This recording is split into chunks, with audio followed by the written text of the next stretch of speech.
जय हिंद, जय भारत। एक नए वीडियो में कुछ नई जानकारियों के साथ मैं रीना सुथार आप सभी का स्वागत करती हूँ।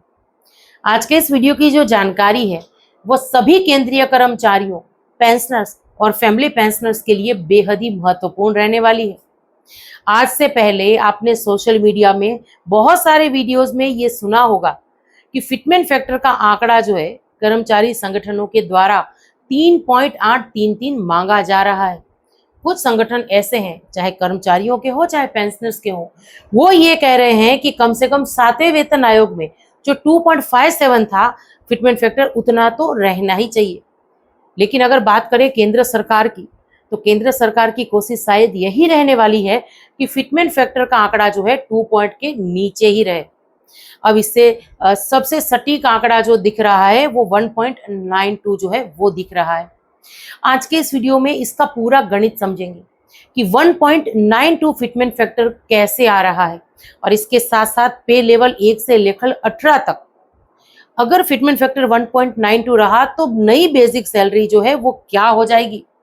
तो चलिए ये और इसके साथ साथ कुछ कमेंट्स देखते हैं जिनके माध्यम से हमारे पेंशनर्स और फैमिली पेंशनर्स ने अपनी पेंशन संबंधित समस्याओं को शेयर किया है। तो इसी जानकारी के लिए आज के इस वीडियो में आगे बढ़ते हुए आप सभी से निवेदन है कि वीडियो में अंत तक बने रहिएगा। इस चैनल के माध्यम से दी गई जानकारी अगर आप सभी लोगों के लिए यूजफुल रह रही है तो लाइक और शेयर कर दीजिएगा। इस वीडियो को हाइप करके हर एक कर्मचारी पेंशनर्स तक सही जानकारी जरूर से पहुंचाइएगा। आप चाहें तो चैनल को ज्वाइन कर सकते हैं, लेकिन अगर सब्सक्राइब नहीं किया है तो जल्दी से पहले चैनल को सब्सक्राइब कर लीजिए, नोटिफिकेशन ऑन करिए, फिर वीडियो को देखना कंटिन्यू करिए।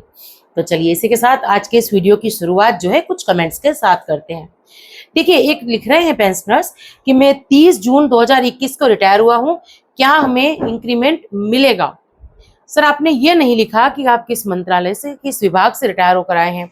अगर रेल मंत्रालय की बात करें तो उनकी तरफ से पहले ही नेशनल इंक्रीमेंट को लेकर बहुत सारे लेटर्स जो है जारी हो चुके हैं, प्रयास वहीं पर हो रहे हैं। हर एक विभाग को अपने जो है लेटर ये भेज रहे हैं कि जल्दी से जल्दी नेशनल इंक्रीमेंट को लेकर कार्रवाई करिए। लेकिन अगर आप आर्मी, एयरफोर्स या नेवी से रिटायर थे तब मेरा जवाब कुछ अलग हो सकता है। तो प्लीज दोबारा कमेंट करिए और इसमें क्लियर लिखिए कि आप जो आपने रिटायर वगैरह तो लिखा, लेकिन अपनी सर्विस की डिटेल जो है वो विस्तार से लिखिए। चलिए अगला कमेंट है, एक लिख रहे हैं कि मैम सीएसडी कैंटीन कार्ड के नए कार्ड अभी तक नहीं आए हैं, कंप्यूटर में हमने देखा डिस्पैच हो गए फिर भी नहीं आए घर पे।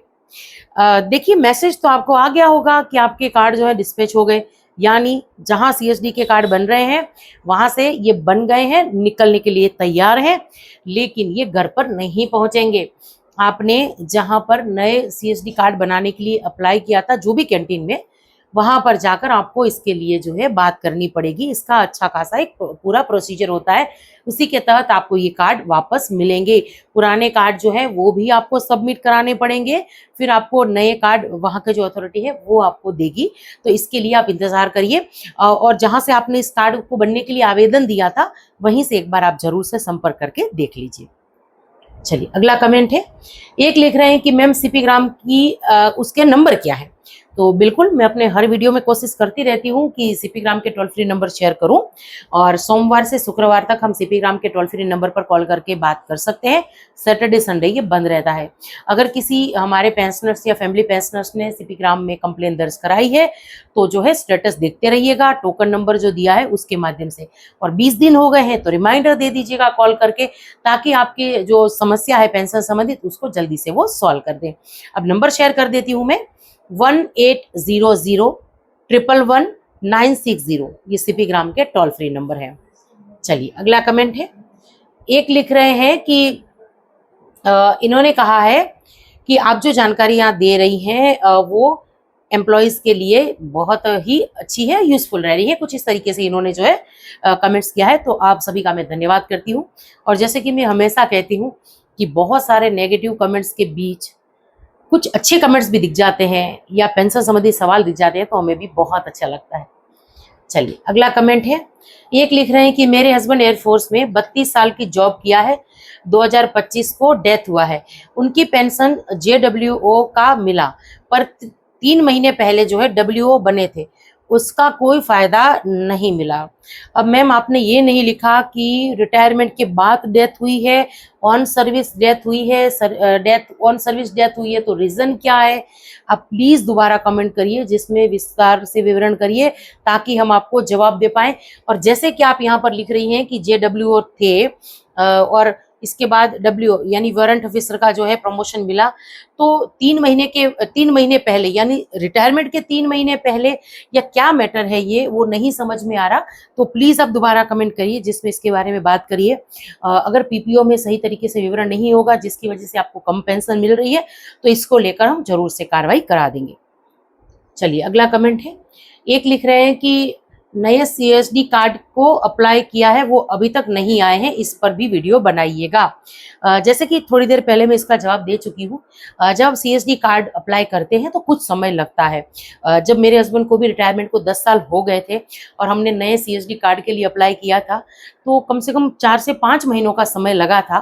लेकिन लगातार मेरे हस्बैंड ने नज़र बनाए रखी थी, जो मैसेजेस आ रहे थे और इसके बाद जब डिस्पैच हो गए थे तब हमें मैसेज मिला था।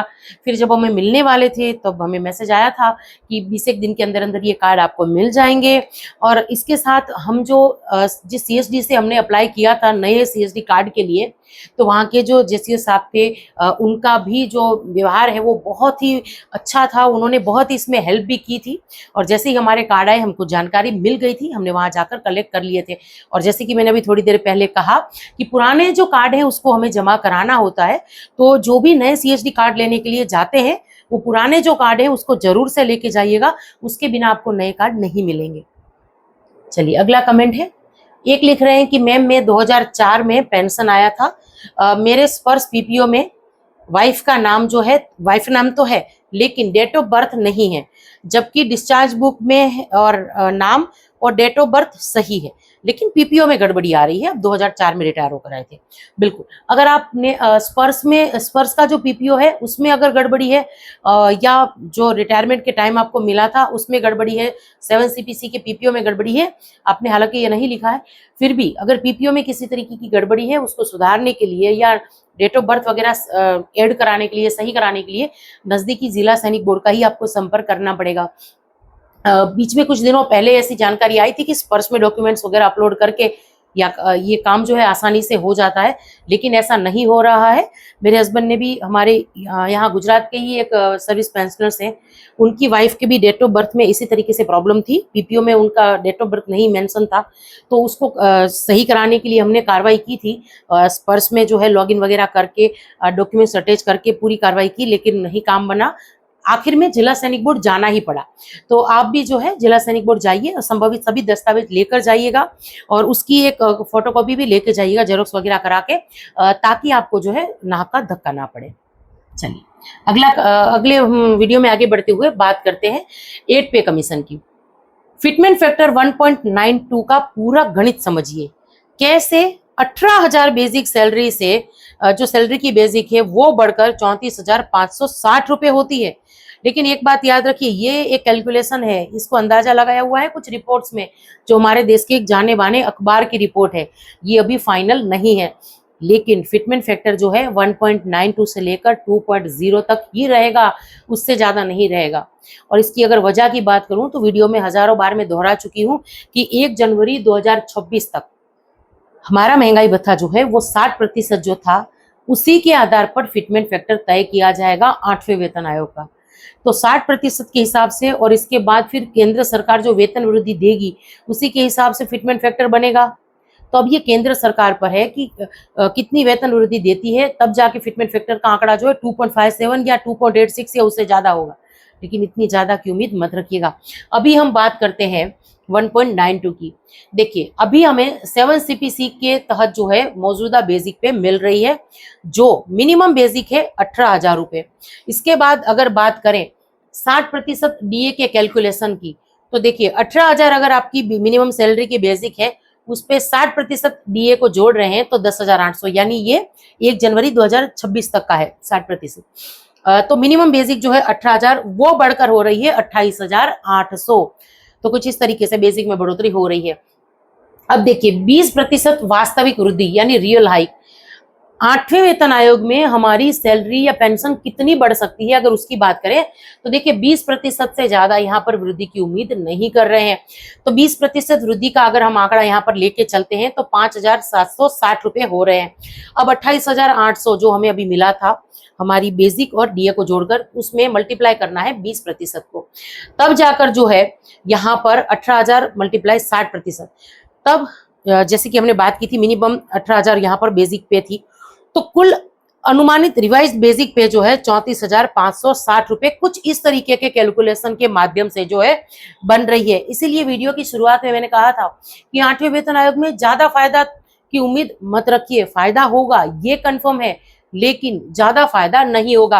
अब देखिए, अब आप कहेंगे 34,560 का ये पूरा फॉर्मूला आया कहां से, तो इसको समझते चलिए। 18,000 बेसिक पे था, 10,800 60% के हिसाब से इसमें डीए जुड़ा, और 5,760 रुपए 20% वृद्धि, ये केंद्र सरकार जो जारी करेगी उसको, इसी से नई बेसिक पे मिनिमम 34,560 रुपए जो है वो बन रही है। इसीलिए मैंने कहा था वीडियो की शुरुआत में कि हम 1.92 के हिसाब से जो है ये फिटमेंट फैक्टर के हिसाब से कैलकुलेशन करेंगे। अब समझिए फिटमेंट फैक्टर 1.92 कैसे निकला। 34,560 ये आपकी नई बेसिक पे वो होगी 8वें वेतन आयोग में 1.92 के हिसाब से। इसको अगर डिवाइड करेंगे 18,000 से, जो पुरानी बेसिक पे थी, सैलरी थी, तो इसलिए मीडिया रिपोर्ट्स में देखिए 1.92 फिटमेंट फैक्टर का अनुमान लगाया जा रहा है, क्योंकि इसी हिसाब से 1.92 फिटमेंट फैक्टर निकल रहा है यहाँ। इसीलिए मैंने कहा था कि केंद्र सरकार जो वेतन वृद्धि देगी उसी पर आधार रह रहा है। ये हमने 20% के हिसाब से कैलकुलेट की है। कुछ रिपोर्ट्स ऐसी भी कह रही हैं कि 30%, 35%, 40% तक वेतन वृद्धि केंद्र सरकार दे सकती है, लेकिन मौजूदा देश के हालातों को देखते हुए इसकी उम्मीद हम नहीं कर सकते हैं। अब 1.92 का असली मतलब क्या है? 92% सैलरी हाइक होगी, इसका मतलब सीधे 92% वार्षिक वृद्धि नहीं है। बहुत सारे रिपोर्ट्स में ये कहा जा रहा है कि हमारी सैलरी या पेंशन जो है सीधे सीधे 92% तक बढ़ जाएगी। ये इसका मतलब नहीं हो रहा है। 20% रियल हाइक है ये मौजूदा बेसिक प्लस डीए पर केवल 20% की वास्तविक वृद्धि को दर्शाता है।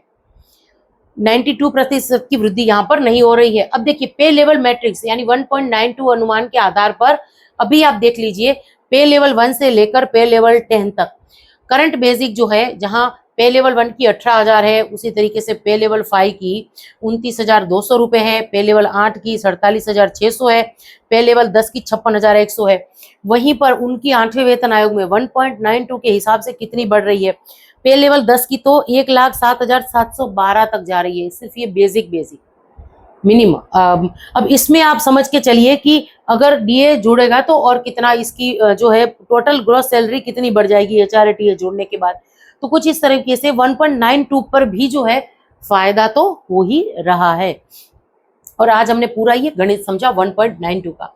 अब देखिए 34,560 जो है इन हैंड सैलरी नहीं है, ये सिर्फ मिनिमम सैलरी का बेसिक है। मिनिमम सैलरी है, ये बेसिक है, ये पूरी सैलरी नहीं है। 34,560 में एचआरए जुड़ेगा, वो भी किस तरीके से तय होगा? नई बेसिक पेपर। टीए ये भी नई बेसिक पेपर तय होगा। और इसके साथ अगर बात करें एनपीएस टैक्स, ये इसका पैसा कटेगा। इन हैंड सैलरी वास्तविक वेतन जो आपके कैलकुलेट वगैरह करके आपके हाथ में आएगा। अब 8 सीपीसी में मौजूदा डीए का क्या होगा ये भी समझते चलिए। कई सारे ऐसे कमेंट्स आते हैं जहां पूछते हैं कि 8वां वेतन आयोग लागू हो गया तो महंगाई भत्ते का क्या होगा। तो वर्तमान में जहां अभी जो 60 या 63% जो महंगाई भत्ता चल रहा है, नई पे स्ट्रक्चर में एडजस्ट या मर्ज किया जाएगा। नई बेसिक पे जैसे कि 34,560 है, ये नया आधार बनेगी महंगाई भत्ते की कैलकुलेशन के लिए। अब नया डीए नई बेसिक पे पर 0% से कैलकुलेट होना शुरू होगा। अब आने वाले दिनों में हालांकि कंफर्म होगा कि केंद्र सरकार 1 जनवरी 2026 से अगर मान्य रखती है तो 60% महंगाई भत्ता जुड़ेगा, नहीं तो फिर जिस हिसाब से महंगाई भत्तों में बढ़ोतरी हो रही है 3-3% करके, या हो सकता है कि आने वाले दिनों में 4% की बढ़ोतरी भी हमें देखने के लिए मिले, तो वो नई बेसिक पर जुड़ेगा।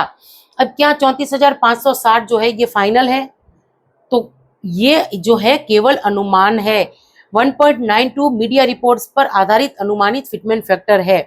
फाइनल फिगर क्या है 8 CPC रिकमेंडेशन में, अब गवर्नमेंट जो अप्रूव करती है उसके बाद ही जो है ये सारी चीजें क्लियर होगी कि 8वें वेतन आयोग की जो कमेटी है वो कितने फिटमेंट फैक्टर की सिफारिश करती है और केंद्र सरकार कितने पर जो है वो सहमत होती है।